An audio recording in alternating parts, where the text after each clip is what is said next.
नमस्कार, welcome to my channel learning with Gayatri. आज आपण बघणार आहोत SSC बोर्डाच्या 5वीच्या धड्याचं.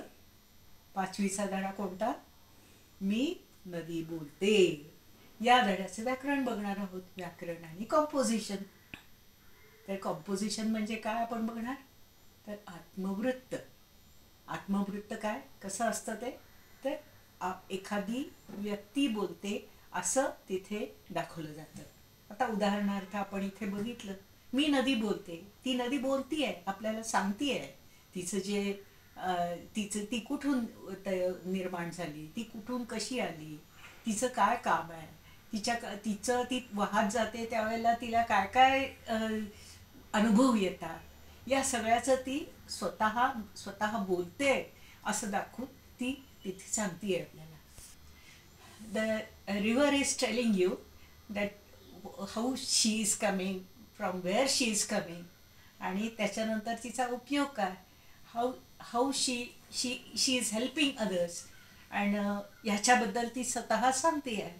याला आत्मवृत्त म्हणतात. स्वतः जे सांगितलेलं असतं मी असं स्वतःला म्हणून जे सांगितलं जातं त्याला आत्मवृत्त म्हणतात, किंवा आत्मकथा असंही म्हटलं जातं. तर आपण इथे बघतोय आत्मवृत्त. आता समजा तुम्हाला पुस्तकाचं आत्मवृत्त सांगायचं असेल, तिथे लिहायचं असेल तुम्हाला पुस्तकाचं आत्मवृत्त. A book is telling you that how he is helping you. ते पुस्तक कुठून आलं, कसं आलं, ते तुमच्यापर्यंत कसं आलं, हे जर ते पुस्तक सांगायला लागलं तर ते कसं सांगेल? विचार करा.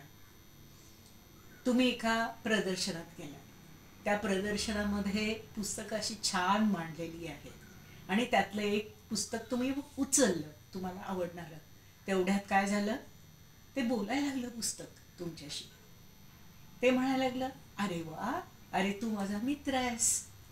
मी इथं शेल्फमध्ये छान डेकोरेटेड असं शेल्फमध्ये मी बसलोय, मला खूप आवडलं, तू मला पकडलंस, तू मला घेतलंस, आता तू माझ्यामध्ये आनंद घेशील माझ्यामधून.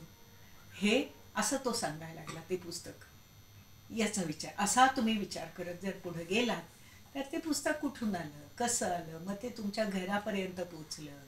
घरी आल्यानंतर तुम्ही काय केलं आणि ते पुस्तक तुम्ही काय करता हे ते पुस्तक सांगतंय, असं या इथे सांगायचं आहे. पहिल्यांदा काय सांगायचं, मला शेल्फमधून आवाज आला. कसा आला आवाज? अरे वा, अरे माझ्या मित्रा, तू मला उचललंस, मला खूप आनंद वाटला. हे सुरुवातीला तुम्ही लिहा. नंतर पुढे काय लिहायचं, मग तुम्ही घरी घेऊन आलात. घरी आल्यानंतर तुम्ही त्याला चिकटून बसलात. त्यावेळेला ते पुस्तक काय सांगेल, अरे वा माझ्या मित्रा, तू मला किती आपला मानतोस, किती मला जवळ ठेवतोस, हे ते सांगायला लागलं. नंतर पुढे काय ते सांगायला लागलं, मला तू जपून वापर, व्यवस्थित वापर, त्याच्यावरती वेडावाकडा रेघोटा मारू नकोस. ते पुस्तक सुंदर ठेव, त्याला छान कव्हर घाल आणि ते पुस्तक तुला कायम आनंद देईल. पुस्तक हे प्रकार कसा असतो, आपल्याला कायम आनंद देणारा असतो. तुम्ही कुठलंही पुस्तक वाचा, तुम्हाला आवडणारं, पटकन वाचून बसलात, एकदा वाचलं, दोनदा वाचलं, तीनदा वाचलं तरी तुम्हाला ते आनंद देतं. तेव्हा हे जे आत्मवृत्त आहे हे ती वस्तू बोलती आहे आपल्याशी, असं ते तिथे सांगितलं जातं. तुमच्या हे आता लक्षात आलं असेल की आत्मवृत्त कसं लिहायचं असतं. आता अजून एक आपण आत्मवृत्त बघूया, पेन्सिलीचं. तुम्ही पेन्सिल वापरता ना पुस्तकामध्ये, वहीमध्ये लिहायला, तर त्या पेन्सिलीचं आपण आत्मवृत्त जर बघायला गेलो तर तुम्ही पेन्सिल हातात घेतली आहे आणि तुम्ही लिहायला लागलाय, तुम्हाला आवाज आला, अरे वा, तू माझा उपयोग करतोयस, छान अक्षर लिही बरं का, माझा उपयोग करून तू अक्षर चांगलं कर, असं ती पेन्सिल बोलायला लागली तुझ्याशी. असं जर वाटायला लागलं तर त्याला आपण आत्मवृत्त म्हणतो. तुमच्या लक्षात हे आलंच असेल. आता आपण नदीचं जे नदीचा हा लेसन आहे ना, मी नदी बोलते, त्याच्यावरचे प्रश्नोत्तर, क्वेश्चन आन्सर्स बघूया. नदीचा जन्म कोठे होतो. नदीचा जन्म कोठे होतो. आता कोठे हा शब्द बाजूला घ्या आणि त्या ठिकाणी उत्तर लिहा. सोपं आहे हे. माझा नदीचा जन्म पर्वतावर होतो. पर्वतावर एवढा शब्द तिथे घालायचा आणि वाक्य व्यवस्थित पूर्ण लिहायचं. नुसतं पर्वतावर असं शब्द नाही लिहायचा, तर पूर्ण वाक्य लिहायचं. कसं लिहायचं? नदीचा जन्म कोठे होतो. नदीचा जन्म पर्वतावर होतो. आता दुसरा प्रश्न बघा बरं. नदी मोठी कशी होते. आता कशी हा शब्द बाजूला ठेवायचा आणि कशीच्या ठिकाणी आपण उत्तर लिहायचं. नदी कशी मोठी होते. नदीला वेगवेगळे प्रवाह येऊन मिळतात. ओढे मिळतात. छोट्या छोट्या नद्या येऊन मिळतात. अशी नदी मोठी होते. नदीच्या पाण्याचा उपयोग लोक कशा कशासाठी करतात. आता कशा कशासाठी हा तिथे जो शब्द आहे तो बाजूला घ्या आणि त्या ठिकाणी उपयोग काय काय आहेत नदीचे ते आपण लिहायचे. नदीचा उपयोग करताना शेतीसाठी, पाणी पिण्यासाठी तुम्हाला या धड्यामध्ये व्यवस्थित त्याची उत्तरं मिळतात. नदीला धरण बांधून अडवतात. पाण्यावर वीज तयार करतात. विजेवर कारखाने चालवतात. शेतासाठी पंप चालवतात. पिण्यासाठी पाण्याचा वापर करतात. शेतीसाठी वापर होतो. असा याचं उत्तर होऊ शकतं. नदीचा वेग कधी कमी होतो. नदीचा वेग कधी हा शब्द बाजूला घ्या आणि नदीचा वेग अनेक नद्या मिळाल्यानंतर नदी सपाट प्रदेशात जेव्हा येते तेव्हा नदीचा वेग कमी होतो. नदी आपल्याला कोणता संदेश देते. महत्वाचं आहे बरं का हे. नदी आपल्याला थांबला तो संपला हा संदेश नदी आपल्याला देते. तुमच्या जिल्ह्यात कोणकोणत्या नद्या आहेत. आता तुम्ही ज्या प्रदेशात राहताय, ज्या ठिकाणी राहताय त्या ठिकाणी कोणती नदी आहे. पुण्याच्या आसपास मुठा ही नदी आहे. नंतर कोल्हापूरच्या ठिकाणी पंचगंगा नदी आहे. नाशिकला नदी कुठली आहे बरं. नाशिकला नदी गोदावरी. कराडला कोणची नदी. कृष्णा नदी. अशा ह्या नदीची नावं तुम्ही तुमच्या आसपास जी नदी आहे तिचं नाव लिहू शकता. आता तुम्हाला प्रश्न त्याची उत्तरं छान समजली असतील. आता पुढे बघूया. पुढे पहा. पहिल्या 2 उदाहरणांचे निरीक्षण करा. त्यानुसार रिकाम्या जागा भरा. आता पहा बरं. चालणे, चालतात, चालवतात.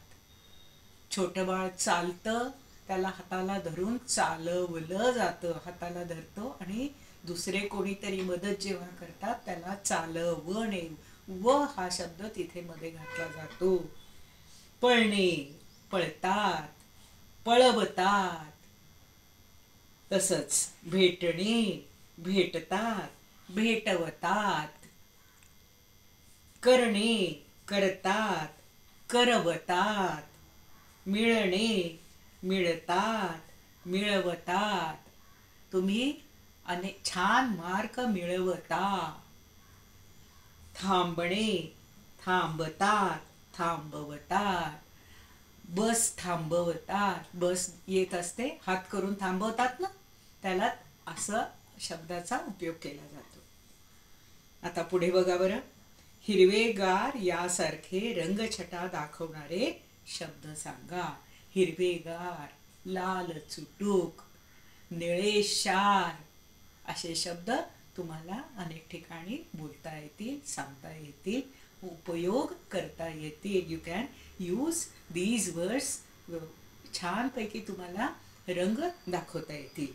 थांबला तो संपला यासारखी सुवचने सांगा. सुवचनांचा संग्रह करा. आता सुवचन म्हणजे चांगली जी वचनं असतात जे तुम्ही आचरणात आणू शकता त्याला चांगली वचनं किंवा चांगलं सांगणं असतं. आता अति तेथे माती, कुठलीही गोष्ट अति केली तर ती चांगली नसते. अति तेथे माती यासारखे तुम्हाला सुविचार अनेक ठिकाणी सापडतील. आता खालील शब्द वाचा व तसेच लिहा. पर्वत, पर्वत, प नंतर रफार येतो. ज्या ठिकाणी आधी शब्द बोलला जातो त्याला रफार दिला जातो. आता आधी येतो कसा बघा बरं. पर्वत, पर्वत, पर आधी आला ना वचा, तिथे रफार द्यायचा. दुसरं बघा. सर्व, सर्व, सर्व, र अर्धा आहे, थोडासाच म्हटला जातो. सर्व. तसंच पुढे बघा. पूर्व, त्या पू म्हटल्यानंतर आपण रचा उच्चार करतो आणि रचा जेव्हा उच्चार आधी येतो त्यावेळेला ते र अर्ध असतं. कसं बघा बरं. पूर्व, व पुरं म्हटलंय. पूर्व. पुढे बघा. मर्कट, मर र अर्ध आलं. मर्कट, क अर्ध आलं. क पुरं आलं, र अर्ध आलं. मर्कट. सूर्य, सूर्य, र अर्ध आलं, य पुरं आलं. आता पुढे बघा बरं. प्रवास, प्र र पुरं आलं इथे, प अर्ध आलं. प्रवास, प्रवास, इथे र पूर्ण आलंय आणि हे र पूर्ण आलेलं खाली अशी छोटी रेख करून ते पूर्ण र दाखवलं जातं. तसंच पुढे बघा. चक्र, चक क अर्ध आलं. चक्र, चक्र आलं लक्षात. पुढे बघा.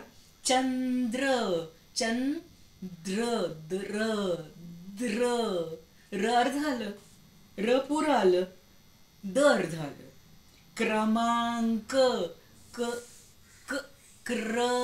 क्रमांक. जेव्हा तुम्हाला अडचण येईल तेव्हा तुम्ही उच्चार करून बघा, म्हणजे काय होईल तुम्हाला लक्षात येईल की र कुठे आहे. पूर्ण र असेल तर पाय असा खाली करून लिहायचं आणि र अर्ध असेल तर वरती रफार द्यायचा. क्रमांक, क्र र पूर्ण आलं. क्रमांक. पुढे बघा. प्रकार, प्रकार, प अर्ध आलं, र पूर्ण आलं. प्रकार. ग्रह, ग्रह, ग्रह, ग अर्ध आलं, र पुरं आलं. ग्रह. तुम्हाला हे र समजलं असेल. हे जे र आहे ही सगळी जोडाक्षरं आहेत. र ला वेगळा अक्षर, वेगळं अक्षर र ला जोडलं गेलेलं आहे. इथे जे दिलेलं आहे ते र चे 2 प्रकार तुम्हाला दिलेले आहेत. कंटिन्यू. तुम्हाला आजचा लेसन कसा वाटला जरूर सांगा मला. माझ्या चॅनलला फॉलो करा, सबस्क्राईब करा आणि लाईक करा.